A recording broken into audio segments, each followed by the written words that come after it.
Amén. Este es el tercer profeta que estamos estudiando.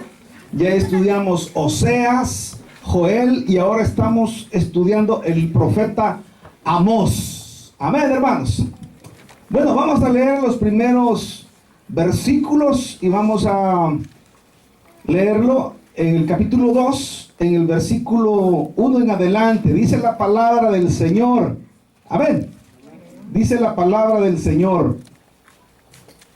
Lo leemos en el nombre del Padre, del Hijo y del Espíritu Santo.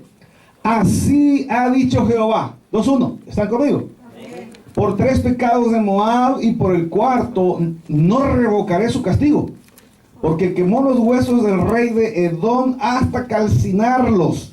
Prenderé fuego en Moab y consumirá los palacios de Keriot. Y morirá Moab con tumulto, con estrépito y sonido de trompeta. Y quitaré el juez de en medio de él y mataré con él a todos sus príncipes, dice Jehová. Así ha dicho Jehová: por 3 pecados de Judá y por el cuarto no revocaré su castigo, porque menospreciaron la ley de Jehová y no guardaron sus ordenanzas, y les hicieron errar sus mentiras, en pos de los cuales anduvieron sus padres. Prenderé por tanto fuego en Judá, el cual consumirá los palacios de Jerusalén. Padre, bendice esta palabra, ayúdanos a crecer en el conocimiento de tu palabra, para que podamos, Señor, cada día estar más seguros, Señor, de que es fiel y digna. En el nombre de Jesús, amén y amén. Pueden sentarse, hermanos. Bueno, tenemos que mantener claro que dentro del estudio sistemático de la teología, es importante que podamos tomar técnicas del estudio de la palabra de Dios. ¿Por qué debe de haber técnicas en el estudio de la palabra de Dios? Bueno, para coordinar el conocimiento. Por eso, estos 12 pequeños libritos de los profetas han sido categorizados como los profetas menores. Y se han llamado así por la cantidad por la extensión más bien del libro.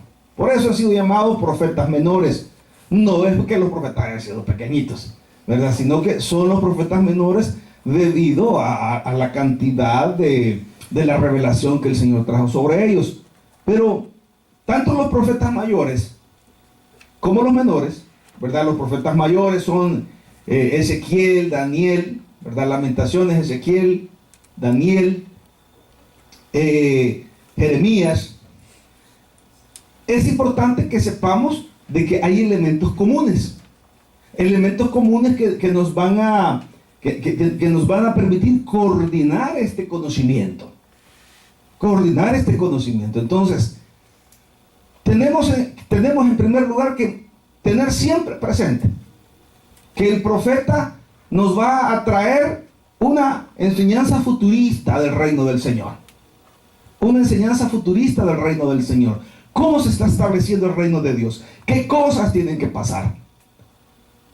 ¿Qué relación tiene el mundo actual que estamos viviendo con el establecimiento del reino del Señor? Esta visión futurista debe de tenerla un profeta del Señor. Todos los profetas tienen que darnos esa visión futurista del reino. También, luego de la visión futurista, el profeta tiene que hacer una denuncia al pecado. Y en tercer lugar, debe de tener una exhortación a la obediencia. Ya estudiamos nosotros Oseas nos habla del valle de Jezreel, del gran día de Jezreel. Es corroborado por Joel en la gran batalla de Armagedón, en la gran batalla, en el valle de la decisión.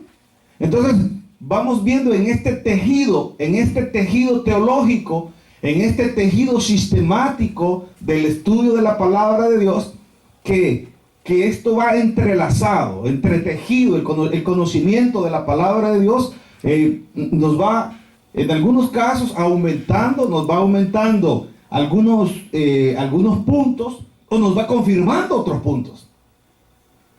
El libro de Joel tiene una profecía muy importante que lo caracteriza, que es la permanencia del Espíritu Santo de una forma permanente, valga la redundancia, en el creyente, y la revelación que vendría sobre todo el mundo, es decir, no solamente sobre Israel. Entonces, la profecía de Joel 2:28 es una profecía universal, donde el Espíritu Santo habría de venir a habitar a todos los gentiles, no solamente para el pueblo de Israel, sino que el Señor habría de hacer, de llevar el Espíritu Santo a todas las naciones. Y no solamente a hombres, sino también a mujeres, a jóvenes, a ancianos. Entonces, vamos encontrando en cada uno de los profetas elementos que nos van permitiendo armar la profecía bíblica. Ahora, en Amós, nosotros encontramos una profecía, ya no una profecía de advertencia condicional, sino que el Señor ya trae una profecía de juicio. Una profecía de juicio, y en el capítulo 1 se refiere exclusivamente se refiere a Israel. Recuérdese que después del reino de Salomón, que fue el mayor esplendor de Israel en ese momento, no ha habido rey como Salomón, con tantas riquezas y con tantas estructuras como Salomón. Hasta el día de hoy se estudia al rey Salomón secularmente, se le estudia secularmente por todas las edificaciones que hizo, mucho más que las edificaciones de Babilonia. Babilonia fue el primer imperio allá en la Mesopotamia, que superó en gran manera todas las estructuras de Salomón. Entonces, luego del reino de Salomón, el reino se dividió una parte, la parte del norte, el reino de Israel, que fue formado por 10 tribus, y el reino del sur, que fue Judá, formado por Judá y Benjamín. Y entonces, dentro de esta separación se establecieron dos reinos, y se establecieron dos reyes, ¿verdad? Mientras estaba el reinado del norte, estaba el reinado del sur. En este panorama aparece Amós y empieza a predicar sobre Israel, sobre el reino del norte, pero ya no de una forma condicional, sino que la predicación que trae Amós es una predicación de juicio. Primero le dice a los del reino del norte, a Israel, que Israel va a ser barrido por los asirios, cosa que sucedió. Y ese es uno de los grandes misterios teológicos actualmente también. ¿Qué se hicieron las 10 tribus del norte? ¿A dónde los llevaron? Allá han aparecido ahora en Europa. Tenemos en España tenemos los sefarditas, ¿verdad? Que son judíos que de alguna forma llegaron a España, pero ahí están. Y de España fueron tomados le entregaron a Cristóbal Colón todos esos judíos sefarditas que estaban en las cárceles, y los mandaron y vinieron a poblar el Nuevo Mundo, la Nueva América, ¿verdad? Las nuevas Indias orientales, ¿verdad? Entonces, el capítulo 2 habla acerca de la profecía. Ya recuerden que Amós es un profeta de Judá. Profetiza él contra Israel y profetiza también contra Moab, que es otra de las naciones vecinas. Pero ¿qué pasaba con Moab? ¿De dónde surgió Moab? Bueno, cuando Abraham le clama al Señor por su sobrino Lot, que vivía en Sodoma y en Gomorra. Le dice, Señor, le dice, si hubieran 50 justos, ¿no destruiría? No, no los destruiría. Si hubieran 40 justos, no los destruiría. No, no los destruiría. Si hubieran 30 justos, no, no. Si hubieran 10, no los destruiría. Pero solo estaba Lot. Entonces a Lot se le da la orden de huir de Sodoma y Gomorra. Y cuando ellos van, reciben la orden de parte de los ángeles que los venían ayudando a escapar de la destrucción del ángel de Jehová que había descendido y estaba destruyendo. Les dice, no volteen a ver. No volteen a ver porque lo que está sucediendo es sagrado. El ángel de Jehová había descendido de los cielos a hacer la destrucción de Sodoma y Gomorra. Pero la mujer de Lot volteó a ver atrás, y ustedes saben, según el relato de Génesis, que se quedó convertida en una estatua de sal. Y ellos siguieron corriendo. Pero ellos siguieron y fueron a habitar. Y dice allá que vivía Lot con sus 2 hijas. Y un día las 2 hijas emborracharon al papá. Y le dijeron, bueno, ¿y nosotros? ¿Y a nosotras quién nos va a dar descendencia? No tenemos más que a nuestro padre, así que vayamos y emborrachémoslo. Y lo emborracharon y las 2 salieron embarazadas. Los hijos de las hijas de Lot se llamaron Moab y Amón.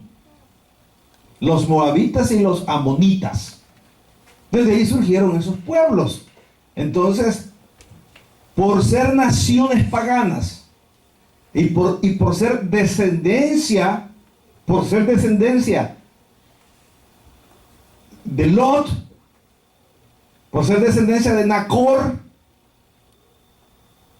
el padre de Abraham, entonces el Señor los deja un tiempo, desarrollan el pueblo. Amón y Moab están juntos, son 2 pueblos que se van desarrollando, pero con el tiempo, cuando los israelitas van saliendo de Egipto y tienen que pasar por Moab, no, el rey de Moab no los deja pasar por ahí y los obliga a tirarse por el desierto 40 años.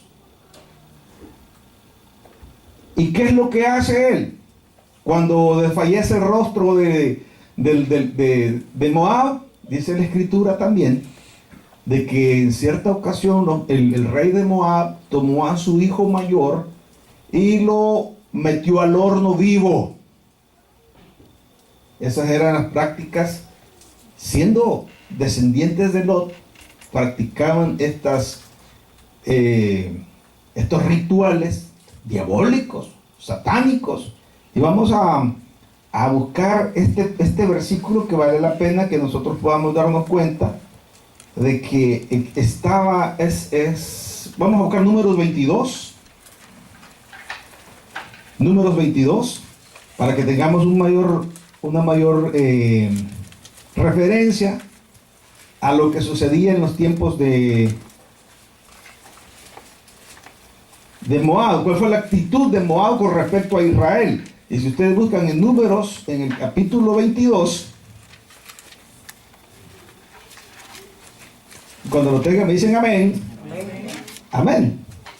Gloria a Dios. Número 22. Entonces, allí dice: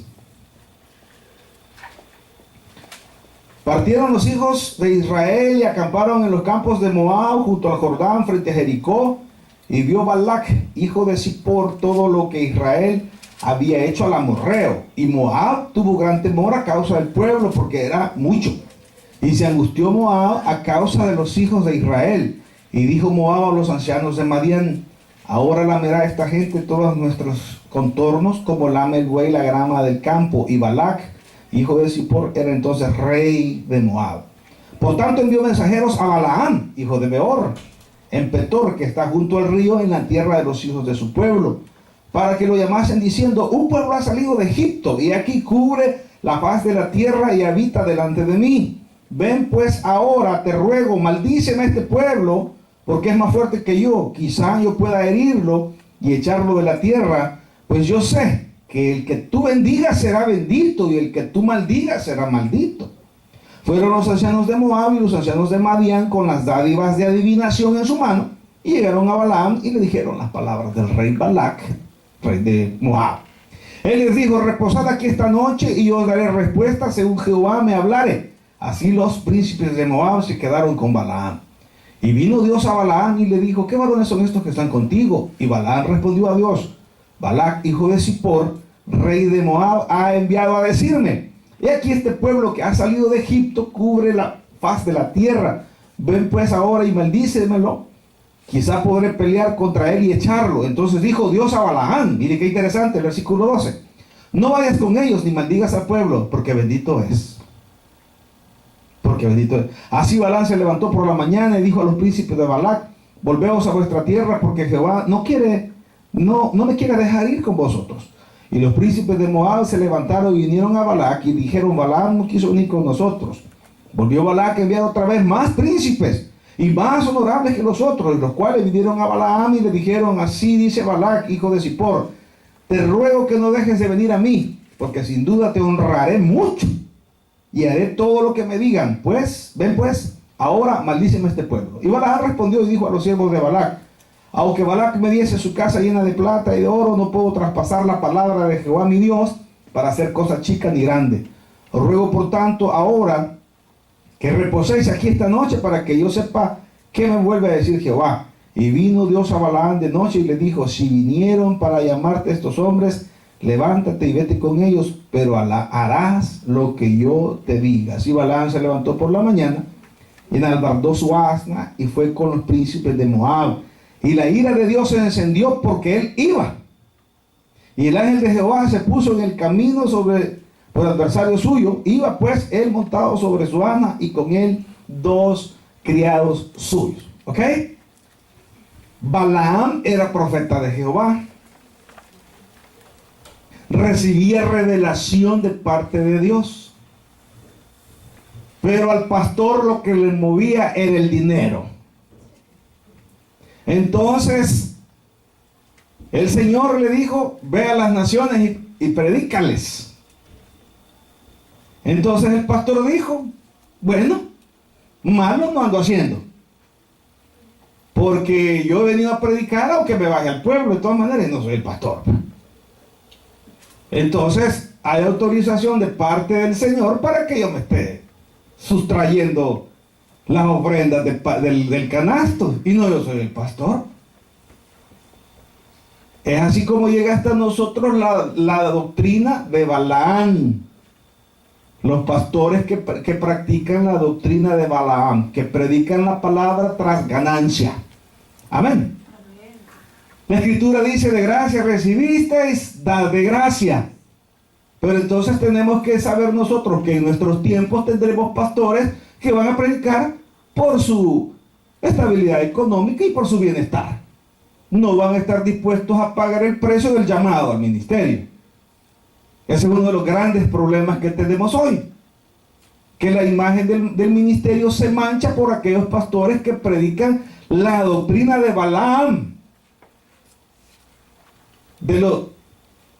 Cristo murió entre el año 26 y el año 34 después de Cristo.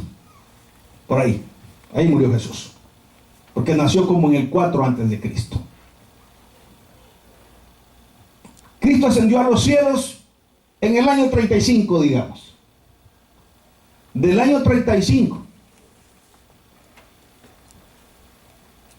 cuando comenzó la iglesia, en el libro de los Hechos 1, 2, capítulo 1, 2, 3, 4, dice que la escritura, que todos eran de un solo pensamiento, unánimes en amor y en adoración al Señor. Pero cuando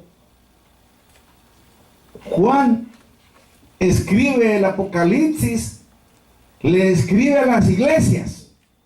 Es decir, que del año 35 al año 90, un promedio de 60 años, toda la iglesia ya había entrado a un nivel de corrupción. ¿Cómo lo podemos comprobar nosotros? Nosotros lo podemos comprobar con el capítulo 2 y 3 del libro de Apocalipsis. Vaya conmigo y vea lo que estaba sucediendo en las iglesias. Amén. Y en este caso vamos a a hablar, hay diferentes acusaciones acá, ¿verdad? Pero vamos a dirigirnos directamente a la iglesia de Pérgamo, en el 2:12 de Apocalipsis. Amén, amén. Mira lo que dice, Apocalipsis 2:12. Aquí dice, y escribe al ángel de la iglesia que está allí en Manasas. Amén. El que tiene la espada aguda de 2 filos dice esto, o digamos Virginia, para no ser gravosos. Amén. Y escribe al ángel de la iglesia en Houston, por decir algo, ¿no? O en Los Ángeles, pues, para que no se sientan deludidos. Y escribe al ángel de la iglesia en Los Ángeles. El que tiene la espada aguda de 2 filos dice esto: yo conozco tus obras y dónde moras, donde está el trono de Satanás. Mentiroso. Pero retienes mi nombre. O sea, predicas y la gente se salva. Sí. Y no has negado mi fe. Has seguido adelante predicando la palabra. Ni aún en los días en que Antipas, mi testigo fiel, fue muerto entre vosotros, donde mora Satanás. Pero tengo unas pocas cosas contra ti, que tienes ahí a los que retienen la doctrina de Balaam. Ahí está. Son desayunos a 40 pesos. Obligación. Amén. Pero, y el que no puede, hermano.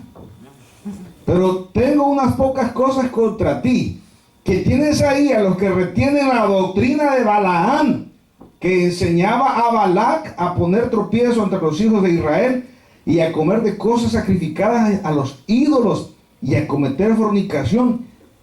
Amén. Esta es la doctrina de Balac.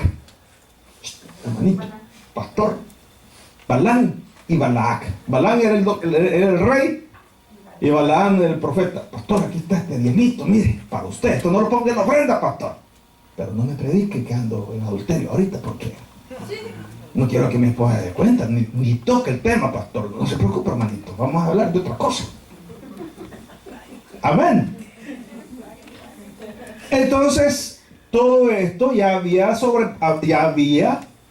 pesado en el libro de Amós. Ya esto Dios ya lo tenía ahí guardadito.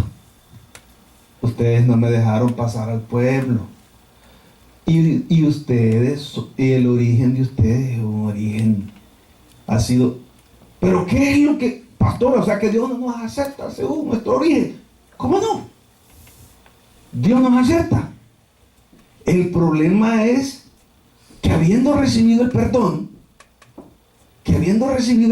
mire, esta semana le digo yo a mi esposa, porque se dio una situación de una persona que le perdonaron un dinero, ¿verdad? Más bien, no pagó, ¿verdad? No pagó una cantidad de dinero que usted no puede imaginar. Y fue a humillar al hermano por ponerse la ropa de él. No paga los miles de dólares que debe y humilla al hermano por ponerse la camisa de su propiedad. Hermano, sinvergüenza, ladrón, yo te he visto. Y el hombre debe ya como $100,000. Usted, ¿qué autoridad moral se puede tener en esto, no? ¿Qué autoridad moral se... Pero entonces, ¿qué hace Dios con... ¿Cuál fue? Porque Dios había dejado a Moab. Los había dejado un tiempo. Dejó que se desarrollaran porque eran descendencia también eran familiares de Abraham. Eran familiares, tenían, en cierta manera, tenían la promesa de Abraham. Porque a Ismael también se le dio la promesa. Ismael es un pueblo hoy de 530 millones de habitantes, ¿verdad? Las naciones árabes. Gracias a la bendición de Abraham, en ti serán benditas todas las naciones de la tierra. Entonces Ismael también sacó su pueblo, que son todas las naciones árabes que tenemos hoy, ¿verdad? Pero ¿cuál fue la gota que hizo derramar el vaso al Señor? Busque conmigo. Allí vamos a leer en Segunda de Reyes 3, 26 y 27. Ahí, ese fue el colmo para el Señor. Amén. Dijimos Segunda de Reyes 3, 26 y 27. Ahí está. Ahí fue donde el Señor dijo, hasta aquí. Hoy sí, ya no. No más como va. Segunda de Reyes 3, 26.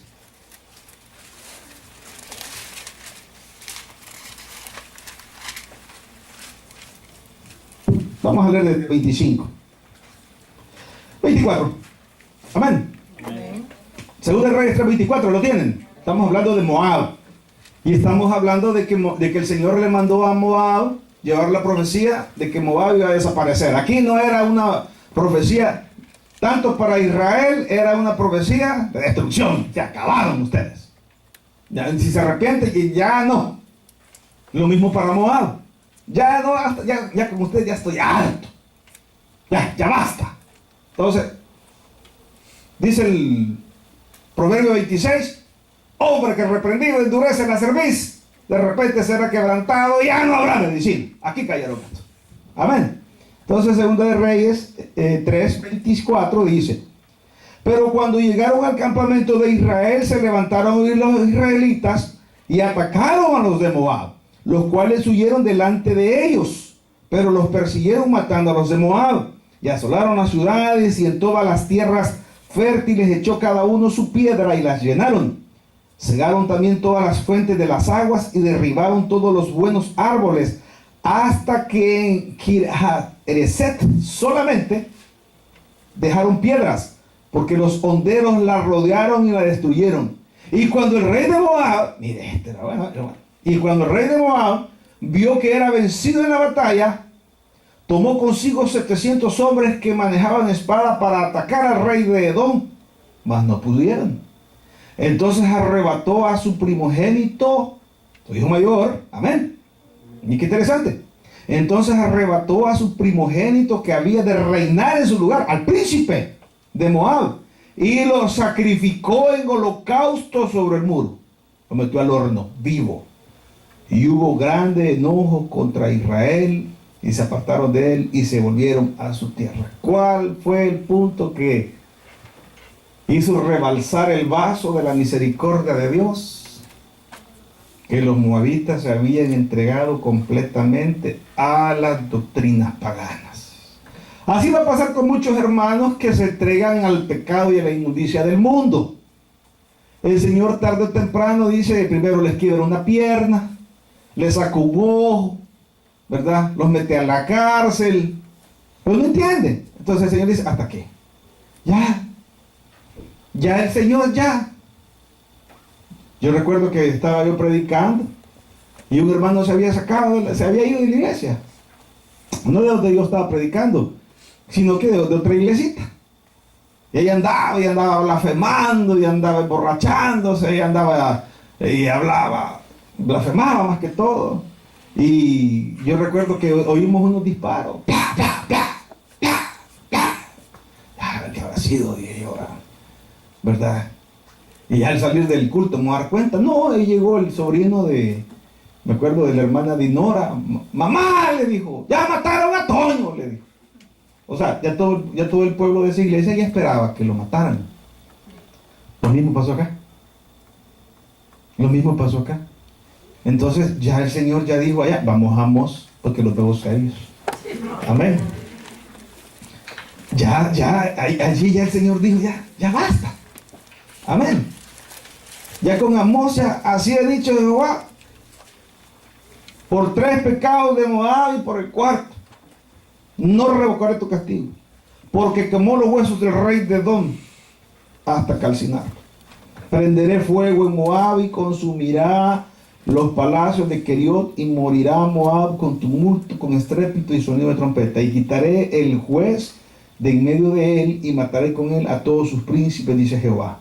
Así ha dicho Jehová, por 3 pecados de Judá, y por el 4 no revocaré su castigo.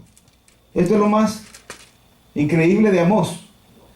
O sea, ya hay un juicio determinado y no hay arrepentimiento, diferente con el juicio que se anunció por medio de Jeremías, que el pueblo tuvo la oportunidad de arrepentirse, pero de igual forma decidieron vivir según su propio criterio.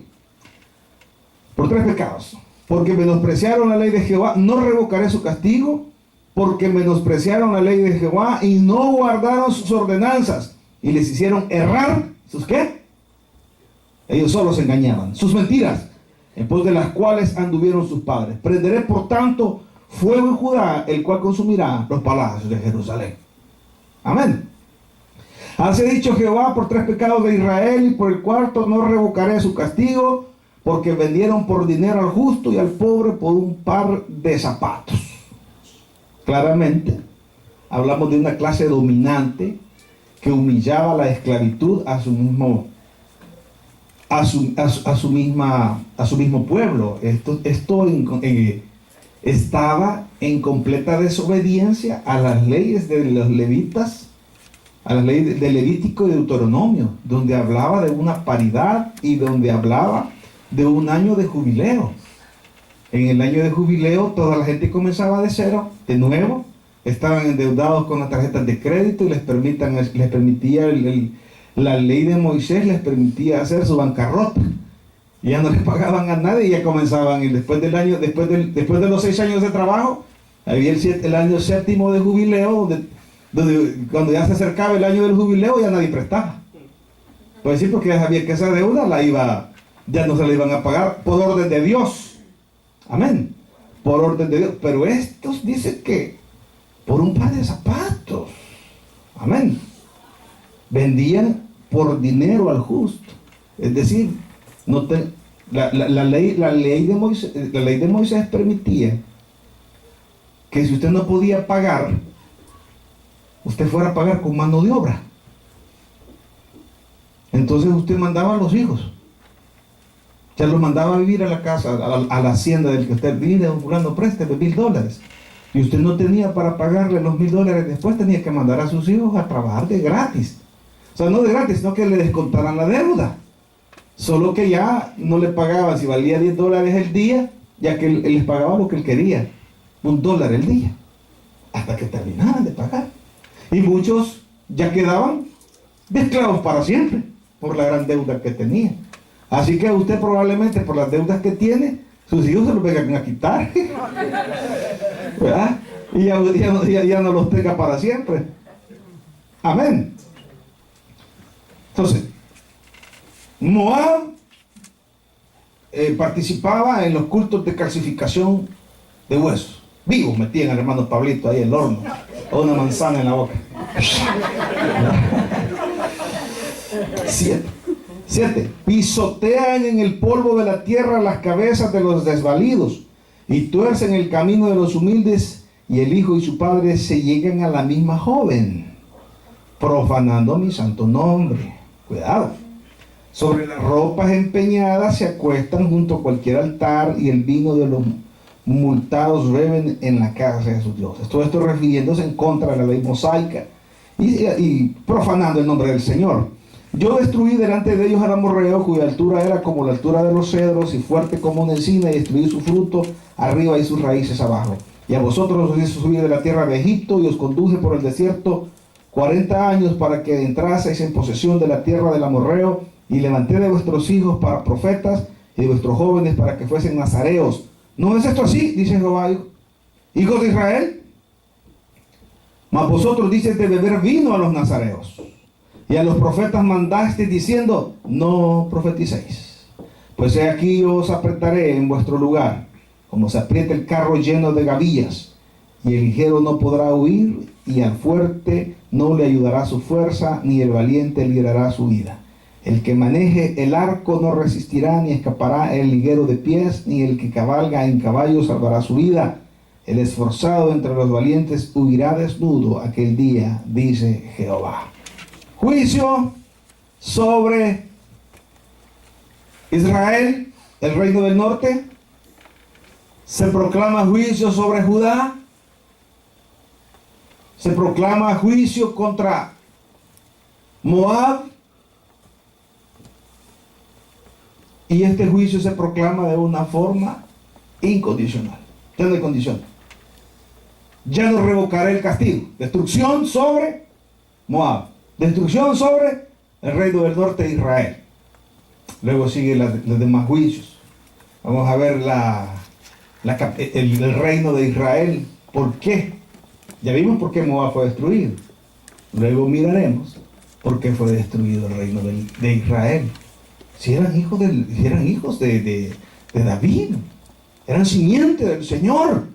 Pero ¿por qué se fue destruido el reino del norte? Samaria, Israel, cuya capital era Samaria. Entonces vemos claramente en la Escritura de que es importante estudiar estos profetas, porque nos dan un panorama histórico, nos dan un panorama de exhortación, de obediencia, y a la vez nos muestran los juicios del Señor. Entonces, cada uno de los profetas va abonando al panorama profético, a la exhortación, a la obediencia y la denuncia del pecado. Entonces, Amós, en estos dos capítulos que Amós, en estos dos versículos que nosotros hemos estudiado, dos capítulos que ya estudiamos, vamos encarrilándonos a la profecía y tomando elementos, vamos a ir tomando más elementos proféticos que nos van a ayudar a formar el panorama general profético de lo que estamos viviendo actualmente. Esto es lo importante de este estudio, de que vamos nosotros encontrando elementos que nos van encaminando a saber el porqué de estos días.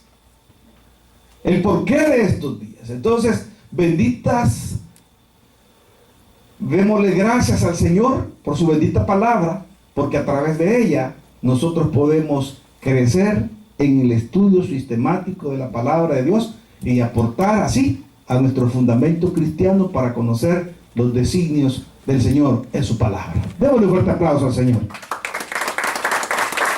Padre, gracias te damos por tu palabra. Gracias, Señor, porque hemos agregado, Señor, elementos importantes históricos dentro del estudio sistemático de la palabra. Hemos estudiado el juicio contra Judá, hemos estudiado contra el juicio del reino de Israel, hemos estudiado contra el juicio de Moab y las razones por las cuales ha sucedido. Ha sido desobediencia, ha sido porque aún en la iglesia hoy tenemos estas doctrinas. Aún hoy tenemos la doctrina de Balaam, la doctrina de Balac, que por un bienestar se predica la palabra de Dios. Es importante que nosotros como cristianos podamos sostener de que eso es incorrecto, que hay que pagar un precio de predicar la palabra y que el llamado tiene respaldo de Dios, es un principio, y eso ayuda a que nuestra formación cristiana pues nos ayude a reconocer estos puntos muy importantes. Si Dios llama, respalda. Si hay desobediencia, Dios exhorta.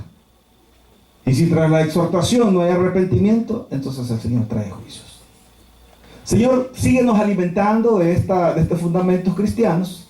Y te pedimos, Padre Santo, que a través de la profecía de Amós podamos agregar unos elementos importantes al estudio sistemático de tu palabra. En el nombre de Jesús, despídanos en tu paz. Amén y amén. Démosle un fuerte aplauso al Señor.